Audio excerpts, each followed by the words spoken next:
నమస్తే తెలుగు వారి విశ్వవేదిక వారధి కార్యక్రమానికి స్వాగతం. సీఎం రేవంత్ అమెరికా టూర్తో పెట్టుబడుల పండగొస్తుందా? ఫోర్త్ సిటీ వెనుక కాంగ్రెస్ భూదందా కుట్రేదైనా దాగుందా? పాలనలో బీఆర్ఎస్ బాటలోనే కాంగ్రెస్ కూడా నడుస్తోందా? రుణమాఫీతో కాంగ్రెస్ కొత్త రికార్డు సృష్టించిందా? ధరణిపై ప్రభుత్వం వేసిన కమిటీ ఏం తేల్చింది? వీటితో పాటు మరిన్ని అంశాలపై మనతో మాట్లాడడానికి టీపీసీసీ అధికార ప్రతినిధి భవానీ రెడ్డి గారు టీవీ9 వారధి కార్యక్రమంలో జాయిన్ అవుతున్నారు. నమస్తే భవానీ గారు. నమస్తే అండి.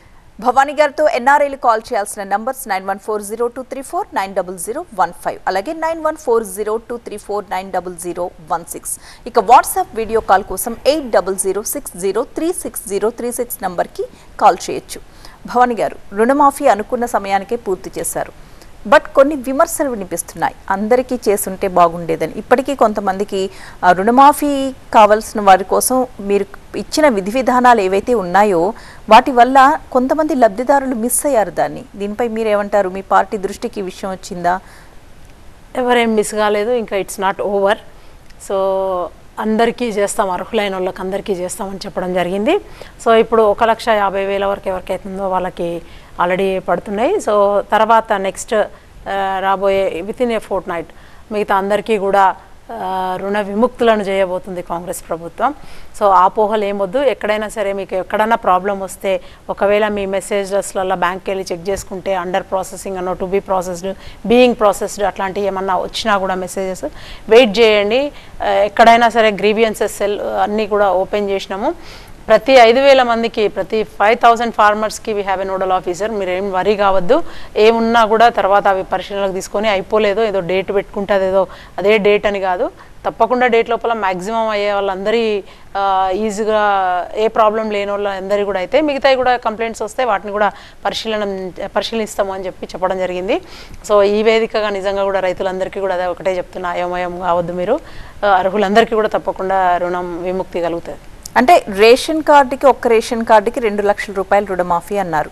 ఇప్పుడు ఒక ఫ్యామిలీలో ఉన్న మెంబర్స్ అందరికీ కలిపి ఒకే రేషన్ కార్డు ఉండి వాళ్ళు సెపరేట్ అయిపోతే ఆస్తులు పంచుకుని అప్పుడు ఆ రుణమాఫీ డబ్బులు అందరికీ రావు కదా అనేది ప్రతి ఒక్కరి సందేహం. సో అవన్నిటికి కూడా దేస్ ఎ మెకానిజం. దాన్ని కూడా ఆ ప్రాబ్లమ్స్ కూడా సాల్వ్ దిశగా ప్రయత్నం చేస్తూ ఉంది ప్రభుత్వం. ఎక్కడ కూడా వెనకకు తగ్గేటట్టుగా లేదు.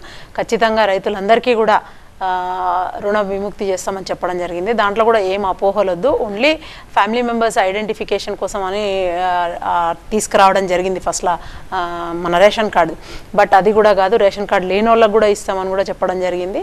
అండ్ ఇంకా కొత్తగా రేషన్ కార్డులు ఇస్తామని కూడా చెప్పడం జరిగింది. అంటే ఇందులో ఎలాంటి దాపరికం లేదు, చిత్తశుద్ధితో ఉంది ప్రభుత్వము. మీరు అందరు కూడా ఏం వరీ కావద్దని చెప్తా ఉన్నాం. అందరినీ కూడా రుణ విముక్తులు చేస్తున్నాం. సో రుణమాఫీ తరువాత రాష్ట్ర ఆర్థిక పరిస్థితి ఏ విధంగా ఉండబోతుంది? అంటే ప్రతిపక్షాల విమర్శలు తట్టుకోలేక అప్పులు తెచ్చి మరీ రుణమాఫీ చేశారు, మరి మిగతా గ్యారెంటీల పరిస్థితి ఏంటి అని. మనకు గత ముఖ్యమంత్రి, మంచి క్వశ్చన్ అగైన్, ముఖ్యమంత్రి గారు కొత్తగా రాష్ట్రంకి అధికారంలోకి రాగానే, కాంగ్రెస్ అధికారంలోకి రాగానే స్విట్జర్లాండ్లో లాస్ట్ టైం వెళ్ళి పెట్టుబడుల కోసం ప్రయత్నించడం జరిగింది. కొన్ని కంపెనీస్ ఆల్రెడీ వచ్చినాయి, ఎస్టాబ్లిష్ అయినాయి. తర్వాత అప్పుడు దాదాపు 40,000 కోట్ల పైచిలకు తీసుకురావడం జరిగింది. మళ్ళీ ఇప్పుడు అదే యుఎస్ పర్యటన అండ్ కొరియా వెళ్ళడానికి వాళ్ళు వెళ్ళిన బృందం, గౌరవ ముఖ్యమంత్రి గారు, తర్వాత శ్రీధర్ బాబు గారు minister for IT and industries, తర్వాత ఇంకా టీం కూడా అధికారులందరూ కూడా వెళ్ళడం జరిగింది. అండ్ అన్ని రంగాలలో నిజంగా కూడా పెట్టుబడులకు ప్రయత్నం చేస్తూ ఉన్నారు. సో సంపదను సృష్టించడం అనేది, తర్వాత తెలంగాణను మంచిగా అభివృద్ధి చేయడం ఒకటి, ఉద్యోగ కల్పన ఒకటి. సో ఇవన్నీ చేస్తూ ఉంటే ఆటోమేటిక్గా సంపద పెరుగుతుంది. అండ్ వాళ్ళందరూ కూడా ప్రతిపక్షాలు చెప్పే పరిస్థితి అది. వాళ్ళందరూ కూడా పనిగట్టుకునే ప్రభుత్వం మీద బురద జల్లడానికి మాత్రమే వాళ్ళు అట్లాంటివి చేస్తూ ఉన్నారు. అప్పులు తెచ్చి చేస్తోంది, అది తెస్తుందని. అది చాలా తప్పు. నిజంగా కూడా మీరు చేసిపోయిన అప్పులకు వడ్డీలు కడుతూ ఇప్పుడు మేము ఇస్తామన్న హామీలు ప్లస్ అభివృద్ధి సంక్షేమ పథకాలకు కూడా పాటుపడుతూ ఉంది ఈ ప్రభుత్వం. సో దాదాపు మీరు తెచ్చిన అప్పులు తెలుసు, అందరికీ కూడా తెలుసు. అప్పుల కుప్ప చేసిన తెలంగాణని దాన్ని పూడ్చే దిశగా ప్రయత్నం చేస్తూ ఉన్నాం. సో అదే కాకుండా యాజ్ ఐ సెడ్ ఐటీ కానీ, తర్వాత లైఫ్ సైన్సెస్, ఫుడ్, ఆటోమొబైల్ రంగంలో ఇవన్నిట్లలో కూడా పెట్టుబడుల కోసం విదేశీ కంపెనీలను వాళ్ళని ఆకట్టుకోవడానికా, లేకపోతే వాళ్లకు మన రాష్ట్రం గురించి చెప్పడానికా అనుగుణంగా ఉన్నాయి, మన దగ్గర ఈ ప్లేసెస్లో ఇక్కడ అనుకూలంగా ఉన్నది, గవర్నమెంట్ నుంచి మీకు ఇవన్నీ వస్తాయని చెప్పి పెట్టుబడులను తీసుకురావడానికే బృందం వెళ్ళింది. సో ఇట్లాంటి టైంలో వీళ్ళు విమర్శలు చేయడం అనేది కించిత్తు బాధాకరం. మంచి ఎవరు చేసినా కూడా ఒప్పుకోవాలి. గతంలో వాళ్ళు ఇస్తామన్న ఉద్యోగాలు ఇవ్వలేదు, తర్వాత ఇదే భూమి లేని వాళ్ళకు పేదలకు భూమి ఇస్తా అని చెప్పడం జరిగింది. సో ఇవన్నీ కూడా చేయలేదు వాళ్ళు. చేయకపోను కొత్తగా మేము రాగానే 7 నెలల కాలంలోనే మేము చెప్పిన అన్నీ చేసుకుంటా ముందుకు పోతా ఉన్నాం. మేము ఇచ్చిన హామీలు నెరవేరుస్తూ కొత్తగా ఉద్యోగ కల్పన చేసినాము. తర్వాత ఇప్పుడు రిక్రూట్మెంట్కి జాబ్ క్యాలెండర్, నా భూతో నా భవిష్యత్తు, దేశంలో కూడా ఏ రాష్ట్రంలో కూడా అట్లా జాబ్ క్యాలెండర్ పెట్టి ఈ నిర్ణీత గడువులో వచ్చే సెప్టెంబర్ 25th 2025 అంటే అకాడమిక్ ఇయర్కి మొత్తానికి కూడా ఒక క్యాలెండర్ ఇయర్ మొత్తం క్యాలెండర్ ప్రకటించడం అనేది అది చాలా దమ్ము ధైర్యం ఉన్నోళ్ళకే అవుతుంది. సో కాంగ్రెస్కి చిత్తశుద్ధి ఉంది, అదే నేను చెప్పదలిసింది. అంటే చేస్తాం అన్నది ఖచ్చితంగా చేస్తాం. అనవసరమైన విమర్శలు చేయడం మానేసి ప్రభుత్వానికి సహకరించండి. చక్కటి సలహాలు కానీ సూచనలు కానీ ఇచ్చి ఇంకా మన సంపద ఎట్లా వృద్ధి చేయొచ్చు, మనం తొందరగా అప్పుల నుంచి ఎట్లా బయటపడవచ్చు, ఇంకా కొంచెం ఉద్యోగ కల్పన ఎట్లా చేయొచ్చు, ఇవన్నీ కూడా పరిపాలన మంచిగా ఎట్లా అందించవచ్చు, వ్యవస్థలన్నీ కూడా అస్తవ్యస్తమైనవి మనం చూసుకుంటే ఈ 10 ఏళ్ల కాలంలో. సో అవన్నీ కూడా ఓవర్కమ్ ఎట్లా కావచ్చు అనే వాటి మీద సలహాలు సూచనలు ఇస్తే yes we are ready to take అని మంత్రివర్గం మొత్తం చెప్పడం జరిగింది. ముఖ్యమంత్రి గారు స్వయాన నిండు సభలనే చెప్పడం జరిగింది.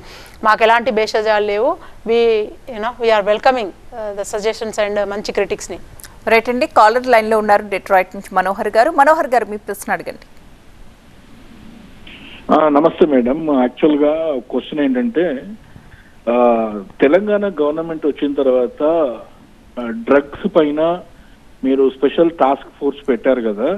ఈ మధ్య ఎక్కువగా లావణ్య అనేటటువంటి ఒక డ్రగ్ పెడలర్ కేసు, ఆమె 45 days జైలుకు కూడా వెళ్ళింది అని చెప్పారు.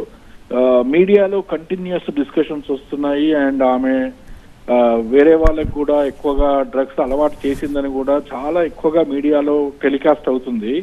బట్ పోలీస్ వ్యవస్థ నుంచి ఎలాంటి యాక్షన్ లేకపోవడం, అంటే ఒక ఇన్వెస్టిగేషన్ తీసుకొని ఆమెని కస్టడీలోకి తీసుకొని అసలు ఆమెకి డ్రగ్స్ ఎలా దొరుకుతున్నాయి, ఎక్కడ దొరుకుతున్నాయి, ఆ రాకెట్ ఏంటి, ఇలాంటి ఒక సీరియస్ యాక్షన్ ఇంతవరకు కనిపించడం లేదు.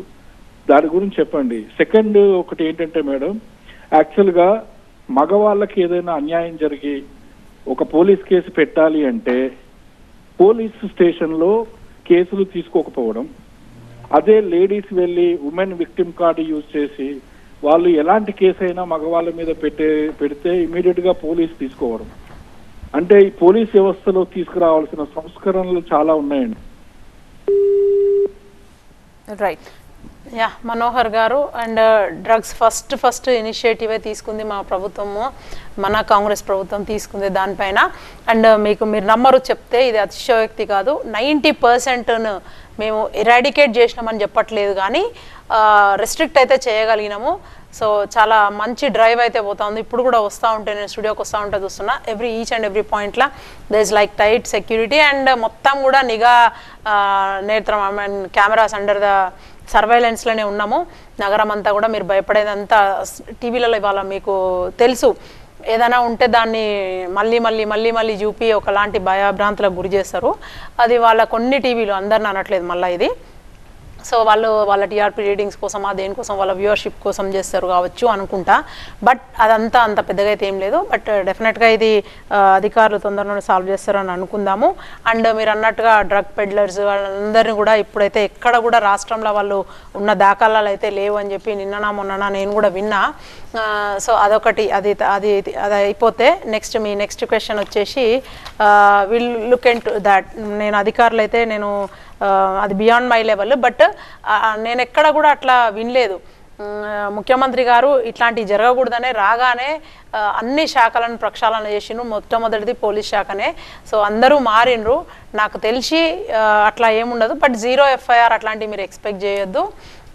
మహిళలకు ఇట్లా పురుషులని జెండర్ పార్షాలిటీ అట్లా ఏముండదు. బట్ ఒకంత ఏదన్నా జరిగినప్పుడు మహిళకు అన్ని చట్టాలు ఏవైనా సరే మహిళా పక్షంగా నిలబడతారు, మహిళా పక్షపాతం అనొచ్చు మనము. ఈ చట్టం, న్యాయం, ధర్మం వాటికి వస్తే మాత్రం అందరూ కూడా మహిళలను ముందుగా పరిగణలోకి తీసుకుంటారు. తర్వాత దాని పూర్వాపరాలు పరిశీలించిన తర్వాత చట్టంకి ఎవరు అతీతులు కాదు, మహిళ అయినా పురుషుడైనా ఎవరైనా సరే ఒకటే. అది మీకు I hope you got the answer. Bhavani గారు, ఇందాక మీరు జాబ్ క్యాలెండర్ గురించి ప్రస్తావించారు. అయితే అది జాబ్ క్యాలెండర్ కాదు, జాబ్లెస్ క్యాలెండర్ అంటున్నారు కేటీఆర్. అసలు జాబ్ క్యాలెండర్ రిలీజ్ చేయకముందే 30,000 ఉద్యోగాలు ఇచ్చేసామని ప్రకటిస్తున్నారు. అది ఎలా సాధ్యం అని ప్రశ్నిస్తున్నారు. అదే వాళ్ళ దృష్టిలో ఏంటంటే వాళ్ళు ఎగ్జామ్ పెట్టి నోటిఫికేషన్ వేసి పంపిస్తే అది వాళ్ళు రిక్రూట్ చేసినట్టు అన్నట్టుగా వాళ్ళ ఫీలింగ్. బట్ వాళ్ళు ఇస్తామన్న ఉద్యోగాలకు ఓన్లీ ఎంట్రన్స్ టెస్ట్ ఒకటి మాత్రం పెట్టడం జరిగింది, బట్ అర్హత పరీక్ష. బట్ మేము వచ్చిన తర్వాతనే ఏవైతే ఆ పరీక్షలలో ఉత్తీర్ణులైనరో వాళ్ళు చెప్తున్న టీచర్ టెస్ట్ కానీ, వాళ్ళు చెప్తున్న నర్సింగ్ వాళ్ళని కానీ, తర్వాత వాళ్ళు చెప్తున్న పోలీస్ కానిస్టేబుల్స్ కానీ ఏవైనా సరే అవన్నీ కూడా మేము వచ్చిన తర్వాతనే వాళ్ళకందరికీ కూడా లెటర్స్ ఇవ్వడం జరిగింది. సో రిక్రూట్మెంట్ లెటర్ ఇచ్చి శాలరీస్ ఇచ్చినప్పటి నుంచి వాళ్ళది పరిగణలోకి వస్తుంది. అట్లంటే మనం కూడా ఎవరమైనా సరే 2 లక్షల ఉద్యోగాలు ఇస్తాను ఇప్పుడే నేను నోటిఫికేషన్ వేసి రేపే ఎగ్జామ్ పెడితే ఇచ్చినట్ట కాదు కదా. సో అది ఆ డిఫరెన్స్ని వాళ్ళు గమనించాలి. బట్ అండ్ ప్రజలకు మాత్రం వాళ్ళు చెప్పడం అయితే అట్లనే రాంగ్ చెప్తా ఉన్నారు. బట్ జాబ్లెస్ క్యాలెండర్ అనడానికి లేదు, మేము చెప్పినాము ఖచ్చితంగా. జెన్కోలా, నార్థన్ పవర్ డిస్ట్రిబ్యూషన్ దానిలో, సదర్న్ పవర్లా, తర్వాత టీచర్స్కి డిఎస్సి, టెట్, సబ్ ఇన్స్పెక్టర్, తర్వాత గ్రూప్ 1, గ్రూప్ 2, గ్రూప్ 3 ఇవన్నీ కూడా మేము పెడతాము అని చెప్పడం జరిగింది. ఈవెన్ ఫారెస్ట్ బీట్ ఆఫీసర్స్ కూడా అంత స్పెసిఫిక్గా డేట్తో సహా, మంత్తో సహా చెప్పిన తర్వాత వాళ్ళు ఇక జాబ్లెస్ క్యాలెండర్ అంటే వాళ్ళ విఘ్నతకే వదిలేస్తున్నాము. ఆ నంబర్ మాత్రం ఎందుకు చెప్పలేదంటే ఇంకా ఐడెంటిఫై చేయడానికి కొంచెం టైం పడుతుంది. ఏ డిపార్ట్మెంట్లో we have to come up with correct figure కదా.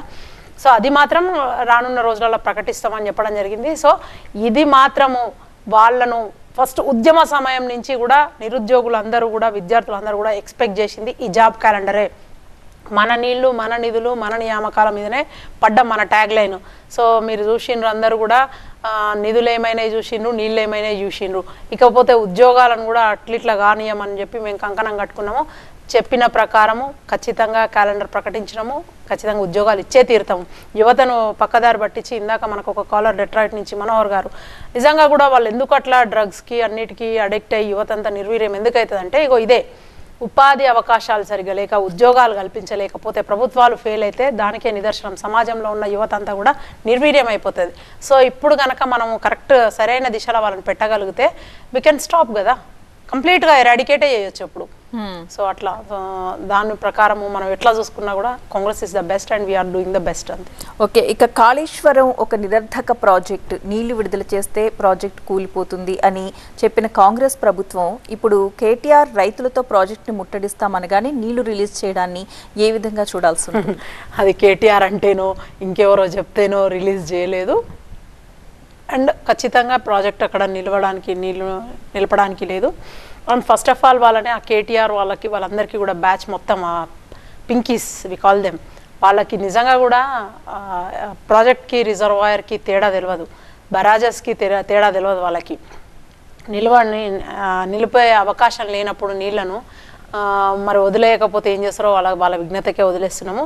అండ్ నీళ్లు వదలడం కూడా అంతకుముందు కూడా వచ్చినాయి కూడా నీళ్ళన్నీ కూడా వాళ్ళు ఎక్కడ నీళ్ళు కనబడ్డా కాళేశ్వరం నీళ్ళని మాట్లాడుతూ ఉన్నారు. మళ్ళొక్కసారి నేను చెప్పదలుచుకున్న TV9 వేదికగా, అవన్నీ కూడా ఎల్లంపల్లిలో ఎత్తిపోసిన నీళ్ళే, ఇప్పుడు కూడా SRSP నుంచి నీళ్ళు వస్తూ ఉన్నాయి, ఎల్లంపల్లి నుంచి వచ్చే నీళ్ళే ఇప్పటికీ కూడా కాళేశ్వరం నుంచి ఎత్తిపోసుడు తప్ప అసలు అది ఫీజిబులే కాదు ఆ project. We stick to that. And రాబోయే రోజులలో ఖచ్చితంగా దాన్ని పునరుద్ధరించాల్సిందే. అండ్ అవకాశం ఉంటే వాడతాం తప్ప అవకాశం లేనప్పుడు ఖచ్చితంగా మేము 9:30 దగ్గర కట్టి తీరుతామని మంత్రి గారు కూడా చెప్పడం జరిగింది. సో అట్లా 1,00,000 కోట్లు పెట్టిన ప్రాజెక్ట్ అట్లా అయింది. వాళ్ళే మరి అంతకుముందు చాలా ఆహా ఓహో అని చెప్పి వాళ్ళ ప్రభుత్వమే కట్టిండ్రు, వాళ్ళ దానిలోనే అవి పగుళ్ళు వచ్చినాయి. అప్పుడు ఎందుకు పోనీయలేదని ఫస్ట్ టైం ఆహా ఓహో అని టూరుకి అట్లా తీసుకుపోయినట్టు మీరు నమ్మరు, ప్రతిభా గారు బస్సులు పెట్టి తీసుకొని వెళ్ళిండ్రు. మేము కట్టినది అత్యద్భుతము, డిస్కవరీ ఛానల్లో ఉంది, అది ఉంది, అట్లా చూడండి ఇట్లా చూడండి. ఎప్పుడైతే అది బీటలు వారిందో, ఎప్పుడైతే ప్రాబ్లం స్టార్ట్ అయిందో, ఆ పియర్స్ అని పిల్లర్స్ దగ్గర కుంగడం స్టార్ట్ అయిందో అప్పుడు మొత్తానికే రెస్ట్రిక్ట్ చేసిండ్రు. ఎలక్షన్స్ 3 నెలలు ఉన్నాయనగా ఒక మానవుని కూడా అటువైపు ఏం జరుగుతుందో కూడా చూడలేని పరిస్థితి కల్పించిండ్రు అక్కడ. సో అట్లాంటి ప్రభుత్వం మమ్మల్ని విమర్శించడానికి లేదు, ఎందుకంటే కట్టలేదు మేము దాన్ని, కనీసం దాన్ని మేము ఏం చేయలేదు కదా. సో దాన్ని ఇప్పుడు రిపేర్ స్టేజ్లో ఖచ్చితంగా మేము చెప్పింది కాదు, అది నేషనల్ డ్యామ్ సేఫ్టీ అథారిటీ వాళ్ళే చెప్పిండ్రు, దానిపైన దాన్ని ఏం చేయలేరు ఇప్పుడు అని చెప్పి. సో దాన్ని అట్లా వదిలేసి వచ్చిన నీళ్ళు వదిలేయడం తప్ప ఇంకేం లేదు. సో ఖచ్చితంగా సముద్రం పాలు అయితే అవి వాళ్ళు చెప్తా ఉన్నారు, ఇన్ని లక్షల క్యూసెక్కులు పోతున్నాయి, అన్ని లక్షల ఆ పాపం అంతా మీదే అని చెప్తా ఉన్నాం మేము. బీఆర్ఎస్ చికాగో నుంచి శ్యామ్ ప్రసాద్ గారు లైన్లో ఉన్నారు. శ్యామ్ గారు మాట్లాడండి. హలో, మీ ప్రశ్న అడగండి శ్యామ్ గారు. అంటే ఇప్పుడు ఐటీ రంగంలో ఏం చేయబోతుంది కాంగ్రెస్ ప్రభుత్వం అనేది కొంత సమస్య ఎన్ఆర్ఐస్ లో ఉందండి. Shyam sir, can you be like bit louder? It's not audible. అంటే ఎన్ఆర్ఐస్ వచ్చి ఐటీ సంస్థలు స్థాపించాలంటే ప్రోద్బలాలు ఏ రకంగా ఉన్నాయి, టిఆర్ఎస్ ప్రభుత్వం మీద కంటే కూడా కాంగ్రెస్ లో ఎక్కువ ఉన్నాయా అనేది మా ప్రశ్న అండి. అంటే కేటీఆర్ కి కొంచెం చారుముండి అటు ఇటుగా తిరిగి అడావిడి చేసింది, మరి అట్లా కాంగ్రెస్ లో కూడా చేయబోతున్నారా? నాకైతే క్లియర్ గా వినిపించలేదు. క్లియర్ గా ఇంకొంచెం గట్టిగా మీరు మాట్లాడేది కొంచెం గట్టిగా మాట్లాడతారా ప్లీజ్? అంటే ఐటీ పరిశ్రమ అండి, ఐటీ పరిశ్రమ వృద్ధిలో రావడానికి తెలంగాణ ప్రభుత్వం ఏం చేయబోతోంది అంటే ఇప్పుడు కేటీఆర్ కొంచెం అడావిడి చేసింది కదా, మరి అట్లాగే ఏమన్నా కాంగ్రెస్ లో కూడా అట్లేం లేదు. And it's a very good question. ఇప్పుడు గౌరవ ముఖ్యమంత్రి గారు అండ్ మంత్రివర్గ బృందం పోయింది అక్కడికి, అధికారుల బృందం పోయింది, అందుకు ఇవాళ కాగ్నిజెంట్ తోని అట్లా రేపటి స్కెడ్యూల్ వి హ్యావ్ అంతా కూడా రిలీజ్ చేసుకొని ఉంది. అంతా వెళ్ళేటప్పుడు మీకు ఏమైనా మీ నంబర్ ఇస్తే మీకు వాట్సాప్ కూడా చేస్తా. Even he's meeting Indian diaspora also. And now ప్రజెంట్గా ముఖ్యమంత్రి గారు న్యూయార్క్లో ఉన్నారు, రేపు ఎల్లుండి అటు డీసీకి వెళ్తారు, తర్వాత శాన్ ఫ్రాన్సిస్కో వెళ్తా ఉన్నారు. సో అక్కడ he's meeting the CEOs and different higher officials, Cognizant తోని, యాపిల్, ఈవెన్ తర్వాత గూగుల్, అమెజాన్, ఇట్లాంటి అందరి కంపెనీస్తోని కొన్ని ఆల్రెడీ ఇక్కడ ఎస్టాబ్లిష్ చేస్తామని చెప్పడం జరిగింది. తర్వాత R&D కూడా వాళ్ళు ఇక్కడ పెట్టడానికి వాళ్ళు సుముఖత చూపుతున్నట్టుంది. అండ్ ప్రకటన మాత్రం స్పష్టమైన ప్రకటన రేపటి నుంచి వస్తుంటుంది. 1 by 1 ఎవరెవరు ఎక్కడ అనేది 1 by 1 మనకు వస్తుంది. వచ్చిన ముందే రాగానే మీ ముందు ఉంచుతాము. డెఫినెట్గా మీరు ఏం బాధపడద్దు. అండ్ మీ వాయిస్లో నాకు కొంచెం ఒకంత భయం లాంటి ఆందోళనతో కూడుకున్న లాంటి వాయిస్ అయితే వినిపించింది. అండ్ అట్లాంటి అపోహలు కూడా ఏం పెట్టుకోవద్దు. మేమైతే చాలా స్ట్రాంగ్గా ఉన్నాము. ఖచ్చితంగా ఐటీ సెక్టర్ని ఇంకా మంచిగా ముందుకు తీసుకెళ్దామని మీరు చూస్తుండ్రు. ఇప్పుడు వేరేస్ మనం నార్త్లో అట్లా జరగకూడదు, బట్ ఎక్కడైనా సరే చూసిండ్రు కదా డిజాస్టర్స్, అది న్యాచురల్ కలామిటీసా ఇంకొకట. సౌత్లో మనకు అత్యంత అనువైన ప్రదేశము అండ్ మ్యాన్ పవర్ ఉన్న ప్లేస్ అండ్ ఈ అన్ని డిజాస్టర్స్కి దూరంగా ఉండేది హైదరాబాద్ మాత్రమే. సో దానికి ఉన్న షాన్ దానికి ఉంది హైదరాబాద్కి. దాన్ని ఇంకా పెంచడానికి ఏం చేయగలుగుతాం, మనం ఇంకా ఏం ఇవ్వగలుగుతాం వాళ్ళకని చెప్పి పెట్టుబడులను ఆకర్షించడానికే పోయినరు ముఖ్యమంత్రి గారు. అండ్ ఆల్రెడీ నడుస్తున్న కంపెనీలు కూడా ఇప్పుడు ఉన్నాయి మనకు. అందులో ఇంత మ్యాన్ పవర్ను వాళ్ళు పెంచే దిశగా, ఇంకా వాళ్ళు ఏమన్నా ఇక్కడ మ్యానుఫ్యాక్చరింగ్ యూనిట్స్ తెరిచే విధంగా ఆ దిశగా ప్రయత్నాలు జరుపుతూ ఉన్నారు. Not only IT sir, and we are into like pharma. తర్వాత ఆ లాస్ట్కి వచ్చేసి మీరు కొరియాలో మా వాళ్ళు they are meeting up the beauty products కూడా, కన్జ్యూమబుల్ గూడ్స్, తర్వాత ఈ కాస్మెటిక్స్, ఇట్లాంటి అన్నిట్లలో కూడా ఏ రంగమైనా సరే ఇక్కడ మనం కూడా స్కిల్ యూనివర్సిటీ ఒకటి సెటప్ చేస్తూ ఉన్నారు. తర్వాత 65 ఇప్పటికే ఐటీఐలను ఏటీసీలుగా మార్చడం జరిగింది. అందులో నుంచి కూడా మనకు మంచి పిల్లలు, మంచి మేధో సంపత్తి గల పిల్లలందరూ కూడా బయటికి వస్తారు. ఎవ్రీ ఇయర్ 25 నుంచి 30,000 మంది పిల్లలు బయటకు వస్తారు. వాళ్ళందరినీ కూడా మంచిగా ధీటుగా తయారు చేసి వాళ్ళ స్కిల్స్ ఇంప్రూవ్ చేసి వాళ్ళందరికీ కూడా ఉపాధి అవకాశం కల్పించాలన్నదే ముఖ్యమంత్రి గారి ఆలోచన. అండ్ మేమందరం కూడా ఆ దిశగానే వర్క్ చేస్తున్నాం. వాళ్ళందరూ కూడా వన్స్ వాళ్ళు ట్రైన్ అయ్యి బయటికి వచ్చిన తర్వాత వాళ్ళు ఎంచుకున్న వివిధ రంగాలలో వాళ్ళు కూడా ముందుకు పోతారు. అట్లనే ఇండస్ట్రియల్ సెక్టర్ కూడా బలపడుతుంది, సంపద కూడా వృద్ధి అవుతుంది, అన్ని రంగాలలో ముందుకు పోతాం. రైట్ అండి. నెక్స్ట్ కాలర్ నరేందర్ ఉన్నారండి న్యూయార్క్ నుంచి. నరేందర్ గారు మాట్లాడండి. హలో, నమస్కారం అండి. నా యొక్క 3 క్వశ్చన్లు ఫాస్ట్గానే అడుగుతాను. ఇది మన ఇప్పుడు ఆంధ్రప్రదేశ్ లోపల ఎయిర్పోర్ట్లు వేస్తే ఎన్ని ఎయిర్పోర్ట్లు ఉన్నాయో చూడండి, ఎంతవరకు వాళ్ళు డెవలప్ చేశారో చూడండి. మన దగ్గర ఒకటి హైదరాబాద్ తప్పితే ఏం లేదు. వాళ్ళు కదా అమరావతిని ఏది నది ఒడ్డున అట్లా చేసి కట్టినట్టు ఆ రాజధాని తిరిగా మనది కూడా ఒకటి మన దగ్గర ఉన్నాయి నదులు. మన రాజకీయ నాయకులకే తెలియదు గోదావరి ఎటు పారుతుంది ఏందనేది. కొంతమంది యూట్యూబ్లో కొంతమంది తెలంగాణలో గోదావరి ఉందా అన్న వాళ్ళు కూడా ఉన్నారు. సో కొంచెం మనది మరి రాజధాని ఒక సిటీ ఒకటి హైదరాబాదే కాకుండా మొత్తం అంతా హైదరాబాద్లోనే all the eggs in one basket కాకుండా కొంచెం వేరే ఏదైనా మీ దగ్గర ఆలోచన ఉన్నదా? ఆయన చేస్తా అన్నాడు, ఏది కేసీఆర్ కరీంనగర్ని లండన్ చేస్తా అన్నాడు, యాదగిరిగుట్ట అదేదో చేస్తా అన్నాడు, కానీ ఇది కాలేదు. అది మీరు ఏమైనా చేయగలుగుతారా కొంచెం అన్నది అదొకటి.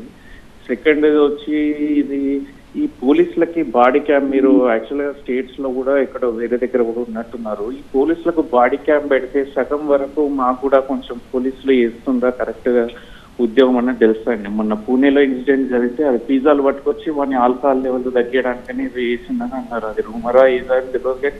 మన వరకు కూడా చాలా వరకు విన్నాం, ఎఫ్ఐఆర్ ఫైల్ చేయరు, జీరో ఎఫ్ఐఆర్ అన్నారు.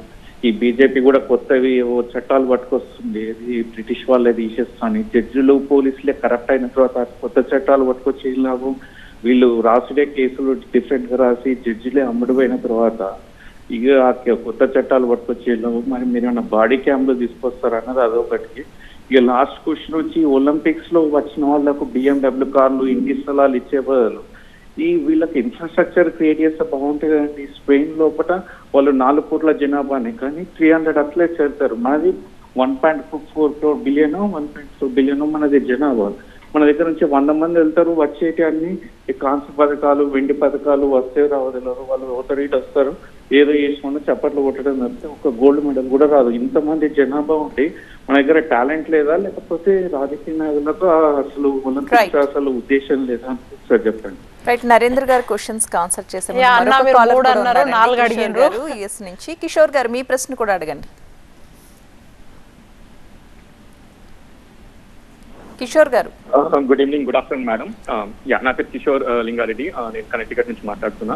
నాకు ఒకటే క్వశ్చన్ మేడం కి, రేవంత్ రెడ్డి గారు దేనికి వచ్చినారు ఇక్కడికి అమెరికాకి? అప్పుల కోసం వచ్చినాడా, పెట్టుబడుల కోసం వచ్చినాడా? అండ్ అప్పుల కోసం వస్తే వరల్డ్ బ్యాంక్ కోసం వచ్చినాడా? అండ్ రెండో క్వశ్చన్, పెట్టుబడుల కోసం వస్తే గానీ ఐటీ మినిస్టర్ ఎందుకు రాలేడు? రేవంత్ రెడ్డి ఎందుకు షాడో చేస్తున్నాడు ఐటీ మినిస్టర్ ని? అది నా క్వశ్చన్ మేడం. మీ క్వశ్చన్ ఫస్ట్ ఆన్సర్ చేస్తాను కిషోర్ గారు. And IT minister is coming tomorrow. ఇక్కడున్న షెడ్యూల్ వల్ల ఆల్రెడీ ప్రీ షెడ్యూల్ అయినవి ఉంటాయి కదా మీటింగ్స్, దానికోసమని ఒక్కరోజు వెనకాల వస్తున్నారు అంతే. And minister for IT and industries already నేను చెప్పిన he'll join tomorrow, so don't worry. And మీరు కూడా మీకు టైం ఉంటే, I don't know he's coming to Connecticut or not, Connecticut లేదు షెడ్యూల్లో లేదు. సో తప్పకుండా మీరు అన్నట్టుగా తర్వాత ఇక మీ క్వశ్చన్ అయితే పెట్టుబడుల గురించే మీరు అంటున్నారు, అప్పులు అని. అయితే షెడ్యూల్ మీరు చూసిండ్రు, you might have seen that. అందులో వరల్డ్ బ్యాంక్తో మాట్లాడుతున్నారు అని చెప్పేసి ఉంది. నథింగ్ రాంగ్, అడుగుతాం కదా, అన్నీ అడుగుతాం, పెట్టుబడులు అడుగుతాం, అప్పులు అడుగుతాం, అన్నీ అడుగుతాం, తీసుకురావాలి కదా రాష్ట్రాన్ని అభివృద్ధి చేయాలంటే. బట్ దేనికి కలుస్తున్నారు అని తెలుసుకోకుండా అందులోనే ఒక ఉద్యమకారిని కూడా కలుస్తున్నారు అక్కడ అమెరికాలో, ఒక చిన్న గ్రామంలో, ఒక వాళ్ళ ఊరు కోసం. అట్లా ఒక ప్రొఫెసర్ని కలుస్తున్నారు, తర్వాత అరుణ్ మజుందార్ని కూడా కలుస్తున్నారు. అంటే ఇట్లాంటి డిఫరెంట్ టైప్ ఆఫ్ పీపుల్ని కూడా కలుస్తూ ఉన్నారు. అంటే అన్ని రకాలుగా రాష్ట్రాన్ని అభివృద్ధి చేయడమే మన పని, కర్తవ్యంగా పెట్టుకున్నారు. కాబట్టి చిత్తశుద్ధి ఉంది, ఖచ్చితంగా రేవంత్ రెడ్డి గారికి చిత్తశుద్ధి ఉంది. అండ్ కాంగ్రెస్ పార్టీకి కూడా చిత్తశుద్ధి ఉంది, డెఫినెట్గా చేసి తీరుతాం. And hope you got the answer. And then ఇకపోతే నరేందర్ గారు, ఎయిర్పోర్ట్స్ ఇవన్నీ కూడా అన్ఫార్చునేట్లీ మొన్న కేంద్ర బడ్జెట్లో మన రాష్ట్రానికి ఏమీ ఇయ్యలేదు అందులో. సో వాళ్ళు చాలా పక్షపాతంగా ఏదో ఆంధ్ర కోసమే, తర్వాత బీహార్ కోసమే అది పెట్టినరా, నితీష్ కోసమే అండ్ చంద్రబాబు నాయుడు కోసమే అన్నట్టుగా ఆ బడ్జెట్ ఉంది. సో మనము నిజంగా కూడా ఒకంత దురదృష్టవంతులం. తర్వాత మేము కూడా చాలా అజిటేట్ చేసినాము. బట్ చూడాలి, ఇది అయితే మాత్రం it's beyond my subject. And గతంలో నేను ఎక్కడో దగ్గర విన్నాను, ముఖ్యమంత్రి గారు అనువైన చోట్ల గుర్తించాలి అని చెప్పేసి. అది దాని తర్వాత వచ్చేస్తే అమరావతి అనేది వాళ్ళు కొత్తగా కడుతున్నారు కాబట్టి వాళ్ళు ఎక్కడైనా కట్టుకునేటప్పుడు మారుతున్న ఆయా కాలమాన ప్రకారం, టెక్నాలజీ ప్రకారం ఇప్పుడు కొంచెం ఇంకా పాష్గా అట్లా మీకు కనిపిస్తూ ఉండొచ్చు. బట్ మనకు ఆల్రెడీ అప్పుడు రాజధాని ఎందుకైందంటే ఆల్రెడీ ఇన్ఫ్రా ఉంది కాబట్టి, అసెంబ్లీ బిల్డింగ్ అయితే మనకున్న అన్నీ కూడా చూసుకుంటే ఆల్రెడీ ఇక్కడ ఇన్ఫ్రా ఉంది కాబట్టి ఇక్కడ రాజధానిగా కర్నూలు కాకుండా హైదరాబాద్ ఎంచుకోవడం జరిగింది. సో దాన్ని మనం డెవలప్ చేసుకుంటూ ముందుకు ముందుకు పోతా ఉన్నాం. బట్ ఆల్ ఆఫ్ సడన్ మనకు పోర్ట్స్ కావాలి, ఎయిర్పోర్ట్స్ కావాలి, సీ పోర్ట్స్ కావాలంటే కాదు. బట్ డ్రై పోర్ట్స్ది ఒక ఒప్పందం అయితే కుదుర్చుకున్నట్టున్నారు సమ్ కిలోమీటర్ల దూరంలో, అదొకటి. తర్వాత ఈ పోలీస్ వ్యవస్థ కూడా నేను already answered in the previous caller question నేను చేసినాను. అంటే దాన్ని సంస్కరిస్తూ ఉన్నారు. ఖచ్చితంగా పీపుల్ ఫ్రెండ్లీ ఉండాలి పోలీస్ అనేది, అట్లా చేయొద్దు అనేది. బట్ ఇప్పుడు కూడా మన వాళ్ళు కూడా ప్రజలు కూడా చాలా అవేర్నెస్ వచ్చింది వీళ్ళలోన కూడా. అందరికీ కూడా లక్కీగా అన్ని చట్టాలు మీద అన్నిటి మీద కూడా అవగాహన వస్తూ ఉంది. So I don't think so ఇట్లా జరుగుతుందని. నేను చెప్పిన కదా most of us are under surveillance only, ఇక బాడీ కెమెరాస్ అట్లాంటివి ఏం అవసరం లేదు.